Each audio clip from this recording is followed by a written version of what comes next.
Assalamualaikum warahmatullahi wabarakatuh. Waalaikumsalam warahmatullahi wabarakatuh. Anak-anak, sebelum memulai pelajaran, silakan kita bisa berdoa dulu.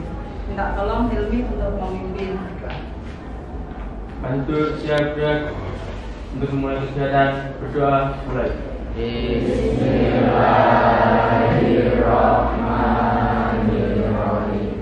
Alhamdulillahirabbil alamin. Ar-Rahmanir-Rahim.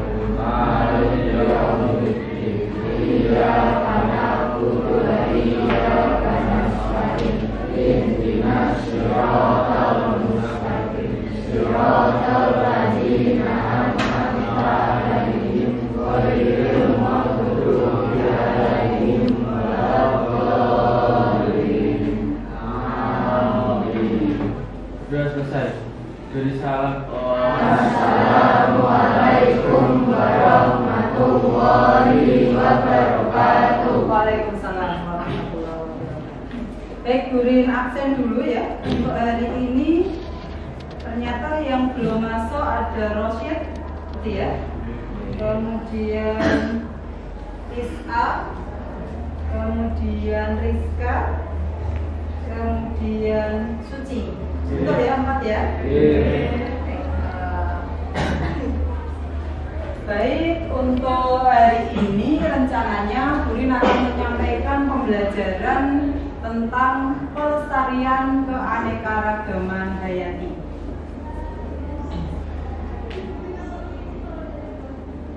Ya, tujuan pembelajaran pada materi kali ini adalah kalian bisa menyajikan usulan atau upaya pelestarian keanekaragaman hayati di Indonesia berdasarkan hasil analisis data ancaman pelestarian keanekaragaman hayati yang ada di Indonesia. Jadi pada pertemuan kemarin kita sudah mendiskusikan tentang persebaran flora dan fauna. Maka nanti kalian bisa sambil melihat buku paket yang sudah kalian bawa hari ini tentang materi pelestarian keanekaragaman hayati.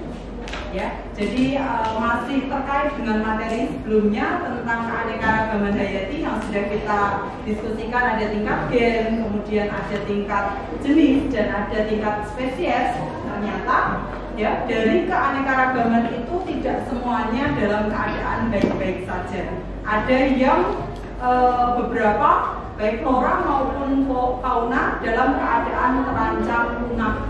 Ya, maka dari itu kalian silakan nantinya akan mengusulkan ide apa yang bisa kalian lakukan ya untuk setidaknya pencegahan atau pelestarian keanekaragaman.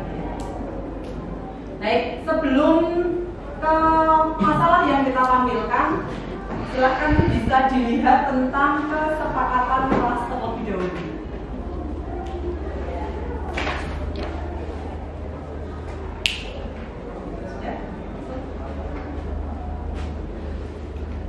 Nah, kesepakatan kelasnya nanti yang pertama kalian perlu menyimak tayangan YouTube dari Burin yang akan saya tampilkan di layar LCD. Kemudian kalian membuat tugas posternya secara individual. Nanti akan saya bimbing, saya akan berkeliling dari meja kalian ya, satu persatu. Ya, kalian siapkan HP-nya untuk membuat poster dengan menggunakan aplikasi Canva. Kemudian kalian ya, yang sudah jadi berkesempatan untuk mempresentasikan ya tampilan poster pelestarian keanekaragaman itu dan silakan dipresentasi dengan sungguh-sungguh. Ya, sementara teman yang sedang presentasi, kalian yang lain yang berada di tempat duduk silakan bisa mendengarkan. Apakah kesepakatan ini bisa diterima? Baik. Silakan kalian bisa melihat.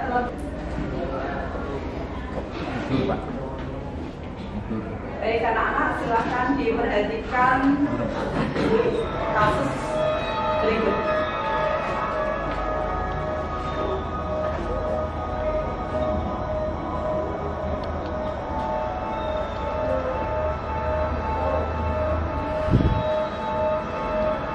Nama saya Yogi Halim Akarsa. Saya adalah seorang spesialis ekologi dan satwa liar. Saya sedang menjajaki hutan Kalimantan bersama seorang geolog dan fotografer tim Laman.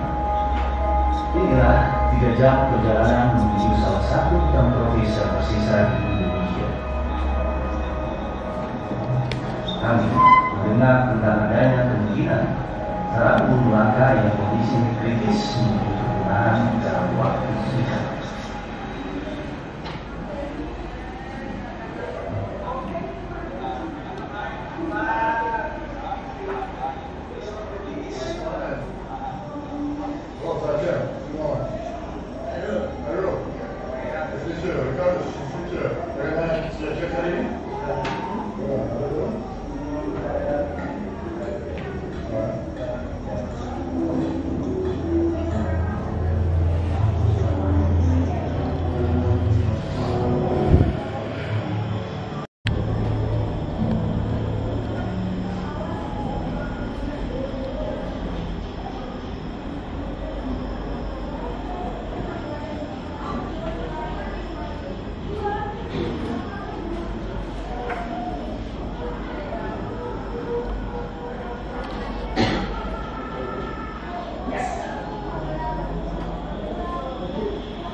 Probably only 1 or 2 were capable to breathe in one season, because the availability of this unique cavity as the nest is very low.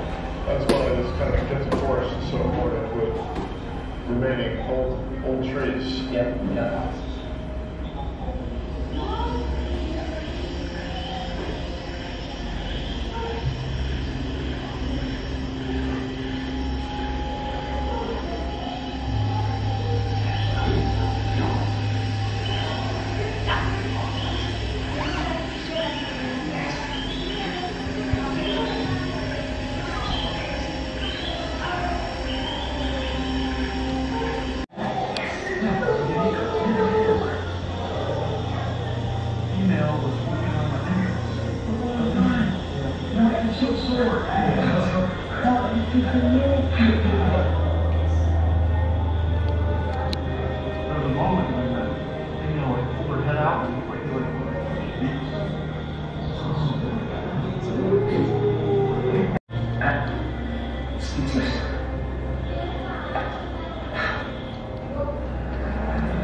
This in here is kind of amazing because you can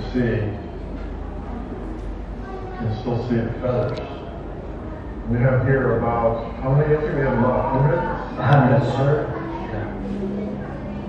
And these are, just the ones that were captured by the authorities. There are In 2013 alone. In 2015, it's leaped from near presence into the critical endangered, which is one step before it.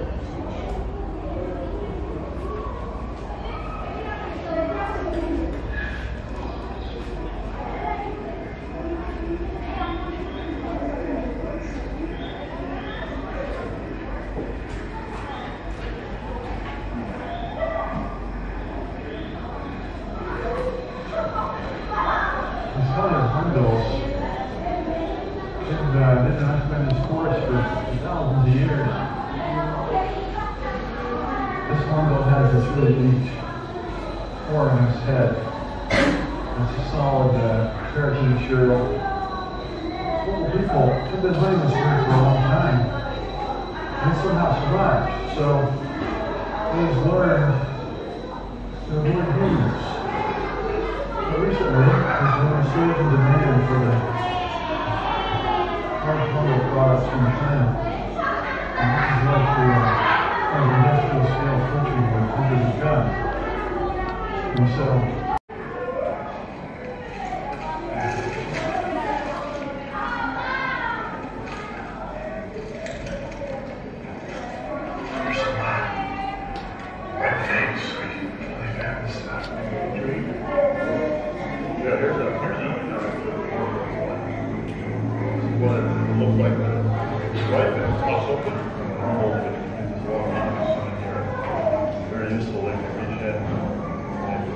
merupakan pasangan seumur hidup.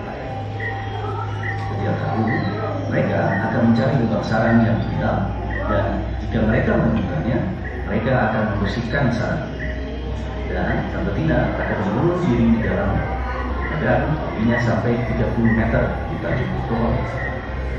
Sang jantan akan menyediakan makanan untuk sang dan anaknya yang baru lahir sampai anak itu mampu untuk terbang 150 hari kemudian. Baik anak-anak, setelah kalian melihat tampilan YouTube tadi, bagaimana perasaan kalian? Kasihan, senang, sedih, ya sedih melihat kondisi bahwa ternyata ya burung rangkong dari mulai tahun 2017 yang jumlahnya menurun drastis dari yang terancam menjadi posisinya ke kritis, ya posisinya kritis. Apa penyebab dari berkurangnya secara drastis jumlah burung rangkong ini? Ternyata adanya perburuan liar yang terungkap, ya data-data yang terungkap itu tentu tidak mewakili keadaan yang sebenarnya. Ya, yang berhasil digagalkan itu hanya ratusan dari paruh burung rangkong saja, tetapi ternyata yang mungkin berhasil diselundupkan bisa mencapai ribuan. Untuk apa sih burung rangkong kok diambil paruhnya? Untuk hiasan, ada yang lain? Untuk ukiran atau aksesoris. Ya, karena ternyata permintaan di luar negeri, terutama di Thailand, gitu ya. Ini ternyata paruh burung rangkong ini mempunyai nilai ekonomi yang tinggi. Tentu saja ini akan menggiurkan dari segi nilai ekonomi. Ya, tapi kalau dilihat dari ekologi atau pelestarian sumber daya alam, terutama keanekaragaman hayati, fauna, ya ini tentu akan membuat kita prihatin. Ya, maka dari itu ya kalian berkesempatan ya untuk hari ini adalah kalian membuat poster tentang bagaimana upaya pelestarian keanekaragaman hayati. Kalian boleh pilih, tidak harus burung, tidak harus hewan, tapi bisa jadi tanaman atau tumbuhan yang juga terancam punah.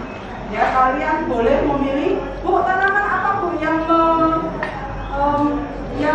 terancam punah? Nah, silakan kalian nanti bisa lihat HP-nya. Kita gunakan sumber dari berbagai macam sumber. Ya, bisa dari Google, bisa dari buku paket, bisa dari berbagai blog yang mungkin bisa menambah informasi kalian. Ya, dari poster itu silakan nanti kalian lengkapi dengan nama ilmiahnya. Ya, kalian tambahkan gambarnya. Jadi misalnya kalau kalian ambil burung rangkong, misalnya kasih satu penjelasan atau satu gambar tentang burung rangkong itu seperti apa, sehingga teman kalian bisa mengetahui. Tambahkan beberapa karakteristik atau habitat mungkin yang cukup mewakili, sehingga teman kalian bisa ikut belajar dari poster yang kalian buat. Ya, kemudian jika sudah, nanti ya poster tersebut silahkan bisa dipresentasikan. Sampai di sini ada pertanyaan untuk tugas individual yang pertama atau yang harus kita selesaikan hari ini? Tidak. Ya, silahkan bisa dikeluarkan HP-nya untuk kita. Tapi mau ambil apa ini? Oh, penyumbang. Terus yang Helmi mau ambil apa? Parimanta. Oh, pari. Ya, parimanta ya. Ini juga bangkai ya.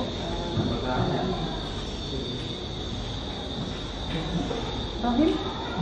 Oh masih akses untuk aplikasi kapan? Mau ambil apa rencananya? Harimau Jawa. Usahakan tidak sama ya dengan temannya ya. Nanti ambil apa? Terenggiling. Ini anu. Oh HP-nya ambil apa enggak? Kucing merah Kalimantan. Nanti bisa disampaikan di WA biar nggak sama dulu. Ya tuh ambil apa ini? Oh iya, tanaman ini ya, tanaman yang bunga bangkai ya, bunga bangkai juga cukup langka. Ya. Nanti tambahkan pelestariannya ya. Ya, oke.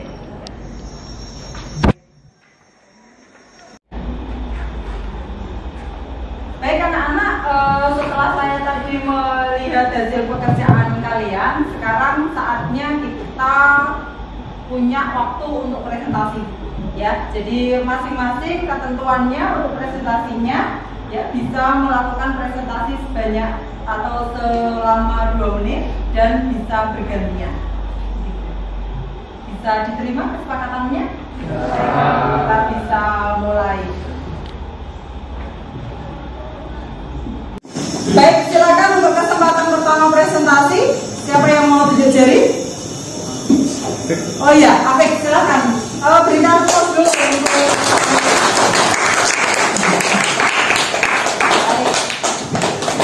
sampaikan identitas dulu. Assalamualaikum warahmatullahi wabarakatuh. Waalaikumsalam warahmatullahi wabarakatuh. Perkenalkan, nama saya Muhammad Afif, nomor absen 23 dan kelas 11. Jadi kali ini saya akan mempresentasikan tentang penyu belimbing dengan nama ilmiah Dermocelis coriacea. Karakteristik dari penyu belimbing adalah sirip depan panjang, ukurannya dapat mencapai hingga 180 cm dan berat 500 kg. Merupakan penyu laut terbesar dan salah satu reptil terbesar yang masih hidup. Penyu belimbing betina dapat bertelur 4 sampai 5 kali produksi. Setiap kali sebanyak 60 sampai 120 bulan butir. Upaya pelestarian dari penyu belimbing, program konservasi penyu belimbing di Pantai Jawa Meti dan Berwon di Aku, Kabupaten Berau, Papua Barat yang bilang sukses. Tak hanya terlihat dari penetasan telur meningkat, masyarakat juga terlibat langsung dan mendapatkan manfaat dari kegiatan konservasi ini. Sekian dari saya. Wassalamualaikum warahmatullahi wabarakatuh. Waalaikumsalam warahmatullahi wabarakatuh. Nanti kita evaluasi bersama ya. Waalaikumsalam warahmatullahi wabarakatuh.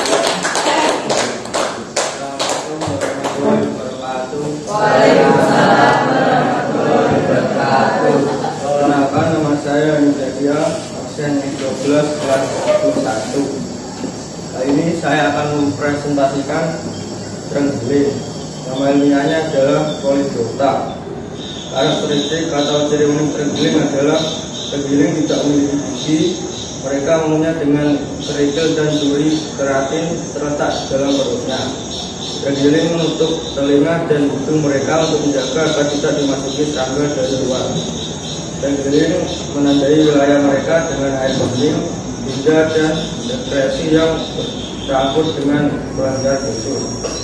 Habitat terenggiling sebenarnya dapat hidup pada berbagai tipe habitat, mulai dari hutan primer, sekunder, savana terbuka sampai perkebunan sekitar pemukiman manusia. Makanan terenggiling makan makanan yang terdiri dari berbagai jenis atau spesies semut, ayam, hingga larva serangga. Terenggiling adalah karnivora pemakan serangga. Perkembangan seperti mamalia, aktivitas perkembangan terenggiling berlangsung dengan cara melahirkan.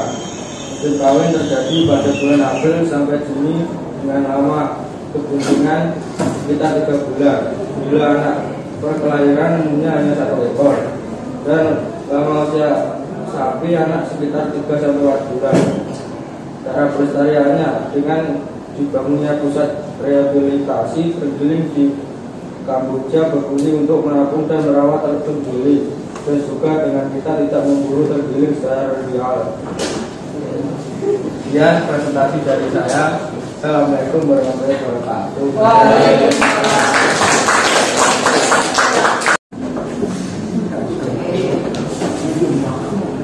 Assalamualaikum warahmatullahi wabarakatuh. Waalaikumsalam warahmatullahi wabarakatuh. Perkenalkan, nama saya Melanie Panggreni dari kelas 11 absen 19. Di sini saya akan mempresentasikan tentang hewan langka di Indonesia, orangutan. Orangutan memiliki nama ilmiah yaitu bongo. Yang pertama, karakteristik orangutan. Secara fisik, orangutan Sumatera memiliki bulu tebal cenderung panjang dengan warna dominan coklat dan juga. Yang kedua, ciri-ciri khas orangutan. Memiliki tubuh yang gemuk dan besar, berleher besar, lengan yang panjang dan kuat, kaki yang pendek dan tertunduk, dan tidak mempunyai ekor, dengan tinggi sekitar 1,25 sampai 1,5 meter. Tubuh orangutan diselimuti rambut merah kecoklatan. Yang ketiga, makanan orangutan. Makanan orangutan yaitu buah-buahan, dedaunan, kulit kayu, bunga, dan serangga merupakan makanan utama orangutan yang telah terdokumentasikan dengan baik. Yang keempat, habitat orangutan. Habitat orangutan adalah hutan tropis, terutama di lembah-lembah sungai. Yang kelima, upaya pelestarian orangutan. Upaya pelestarian orangutan dapat kita lakukan dengan cara melestarikan, yaitu melakukan penangkaran orangutan di Taman Nasional Tanjung Puting di Kalimantan Tengah. Ya, sekian dari presentasi saya. Wassalamualaikum warahmatullahi wabarakatuh. Lagi mungkin silakan yang tunjuk jari.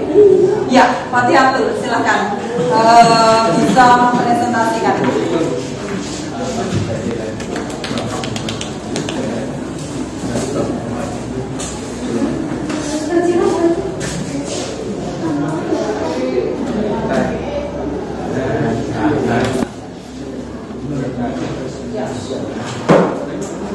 Assalamualaikum warahmatullahi wabarakatuh. Waalaikumsalam warahmatullahi wabarakatuh.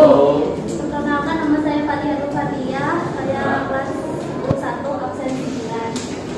Saya akan mempresentasikan hasil yang saya observasi adalah bunga gapai. Untuk nama ilmiahnya adalah Rafflesia tumbuhan ini merupakan tumbuhan parasit obligat yang terkenal karena memiliki bunga berukuran yang sangat besar. Bahkan merupakan bunga terbesar pertama di dunia. Bunga Rafflesia dikatakan bunga yang unik karena hanya mekar tanpa daun, akar, dan tidak memiliki batang. Untuk karakteristiknya, bunga ini mengeluarkan bau yang tidak sedap, menyerupai bau daging yang busuk. Tujuannya untuk menarik serangga penyerbuck seperti lalat. Rafflesia hanya mekar sekitar 5 hingga 8 jari. Mahkota bunga Rafflesia hanya ada 5. Upaya pelestariannya bisa seperti tidak merusak habitat bunga Rafflesia arnoldi, mengupayakan penangkaran dan pembiakan di kawasan hutan terlindung, melarang keras pemburuan dan memeriksakan Rafflesia arnoldi. Selain itu, menurut saya, kita dapat membuat peraturan berupa sanksi bagi orang-orang yang melakukan deforestasi hutan. Terima kasih, sekian dari saya. Assalamualaikum warahmatullahi wabarakatuh.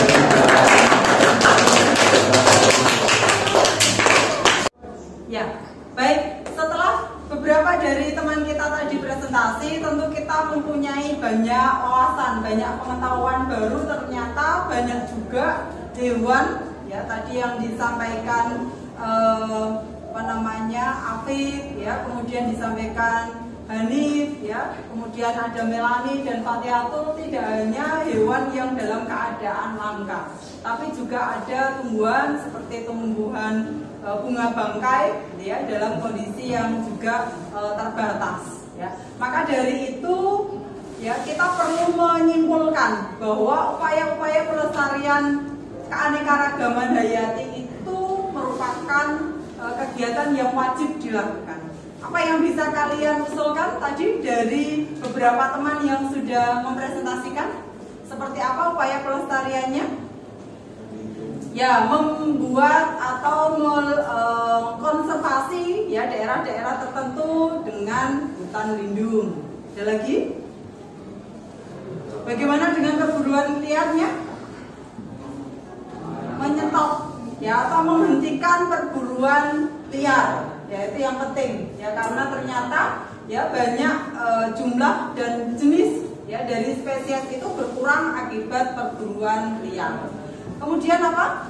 Tadi ada istilah deforestasi, ya, deforestasi berarti bisa jadi berkurangnya jumlah itu disebabkan karena berkurangnya lahan atau habitat, karena beberapa hutan digunakan sebagai daerah pemukiman, itu deforestasi. Jadi yang semula peruntukannya untuk hutan kemudian digunakan sebagai daerah pemukiman, sehingga karena kerusakan habitat itu maka menjadi menurun keanekaragaman hayatinya.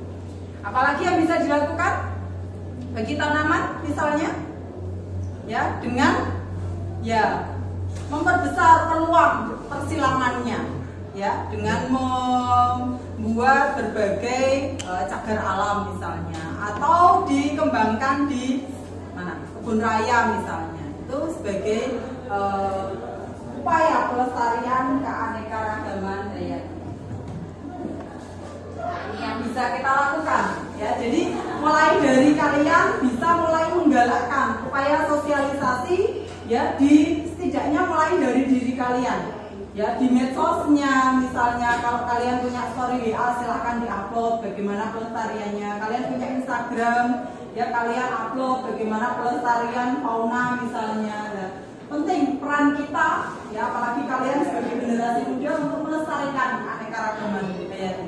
Jangan sampai anak cucu kita nanti dengarnya hanya, ya, katanya, atau dengarnya dari Google, atau lihatnya dari Google, karena di alam atau di dunia nyata sudah tidak ada lagi.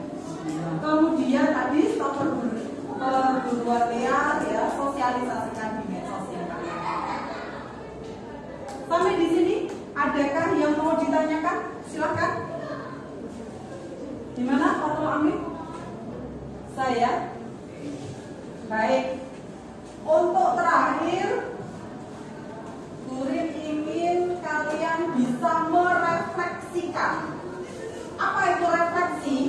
Refleksi adalah evaluasi dari pembelajaran yang Gurin lakukan hari ini, termasuk mulai dari pertama tadi, ya, orientasikan kepada masalah. Kalian cukup mencatat dalam kertas-kertas refleksi, nanti bisa dibantu dibagi, ini, ya, dan Helmi. Kertas refleksi ini tolong isi dengan apa saja pembelajaran yang sudah kalian peroleh hari ini, kemudian pengalaman apa yang kalian peroleh, kemudian bagaimana perasaannya, ya, termasuk ketika tadi melihat tayangan YouTube, kemudian apa harapan dan ide yang bisa kalian sampaikan untuk pembelajaran ke depan. Ya, tidak usah diberi nama, tidak apa-apa. Nanti sebagai bahan evaluasi terhadap pembelajaran dan terhadap apa yang sudah kalian peroleh hari ini. Ada yang ditanyakan? Ya, yuk silahkan bisa dibagi. Satu anak, satu cukup.